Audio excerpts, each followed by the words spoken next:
The Rohingya Muslims in Burma are one of the world's most persecuted ethnic minorities. Living in the Rakhine state near the Burma-Bangladesh border, the Rohingyas are not recognized as one of Burma's 135 minorities. Recent ethnic clashes between the Rohingya and the Buddhists have forced many out of their homes and into Bangladesh as refugees. Their plight has also attracted the attention of the United Nations, which called for Myanmar to stop ethnic violence and free political prisoners in 2013. Aung Win, a Rohingya leader, called Burmese persecution apartheid and genocide. Most of the recent news reports trace the history of persecution to Ne Win's regime from 1962 onwards. However, we suggest that Rohingya statelessness needs to be seen as part of a longer historical process of conflict and persecution. There are two main understandings of the Rohingyas' history in Arakan. The first understanding claims that the Rohingyas are the descendants of traders and migrants who arrived in Arakan centuries earlier. Therefore, the Rohingyas have a long history of settlement, and their histories can be traced to the Mrak-U kingdom of Arakan, nestled between Bengal and Burma. The second understanding of Rohingya history, however, sees the Rohingyas as recent migrants from Bengal and therefore not deserving of citizenship. Proponents of this view cite the common language, religion, and culture of the Rohingyas and the Bengalis as evidence of this recent migration. The Rohingyas live in an area that William Van Schendel calls the Bengal borderland, implying the presence of layered and often competing and contested identities. Actually, in trying to explain the current Rohingya crisis, many people don't look back nearly far enough. Actually, the Rohingya have a very long history in the region, tracing back to the colonial period and actually the dominion of the Arakan kingdom before that. Formerly, before the borders that we now know were drawn at all, Arakan kingdom was a very powerful kingdom, totally independent of Burma, and at certain times the borders were quite fluid, and at certain times, even Chittagong, sometimes even Dhaka was part of Arakan Kingdom. So during that period, mobility was quite flexible. We don't know exactly when this ethnic group that we now call the Rohingya, what they were doing at that time or where they came from. We do know that in the colonial period, there were large migrations back and forth, and many people are now saying that the Rohingya were a group of migrant laborers who migrated from what we now know as Chittagong over into Arakan Kingdom at some point to fill some sort of labor need and to work as farmers. So that group, I think that is actually quite important in understanding the current situation, that they migrated as laborers in the past. So what we now see as a nationalist problem or a communal problem, or gets sort of described in all these different ways. I think that if we look far back into history, we can see it's also a class problem. I've talked to different Arakanese people who say, there's no such thing as the Rohingya. Rohingya is just a word that that was invented in the 1970s, and it really just means homeless. So these so-called Rohingya are just, homeless vagrants. British colonial rule in Arakan from 1824 onwards, moreover, had adversely impacted Rohingya-Burman relations in three main ways.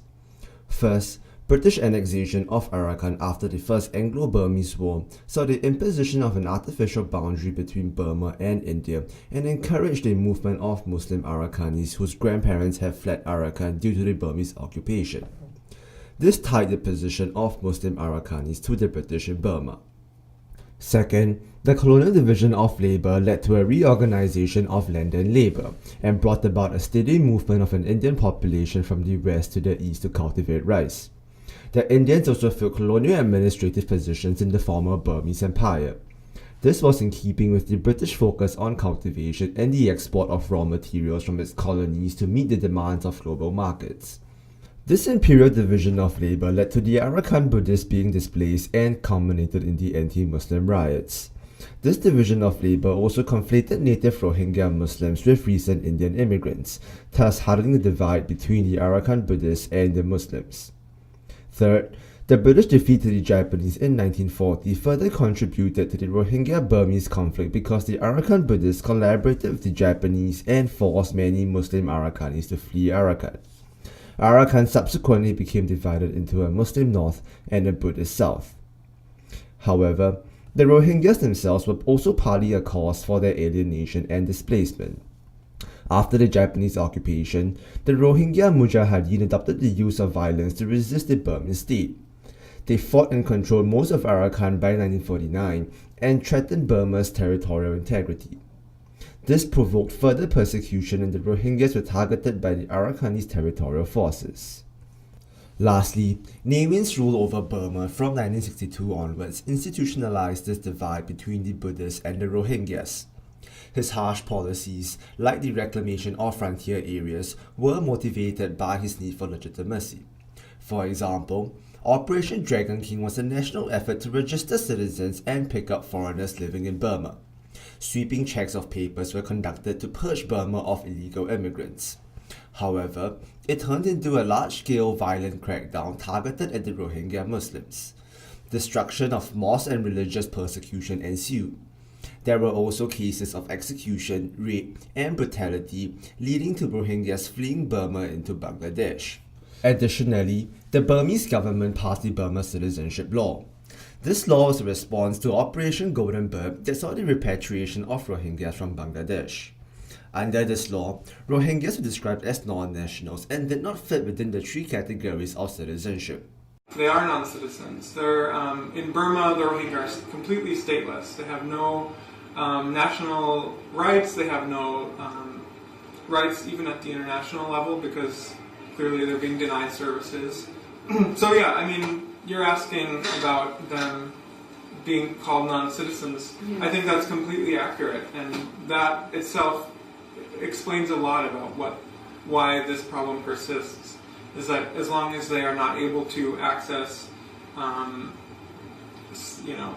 citizenship rights, as long as they're not able to access to make claims on nationality, they are not going to have.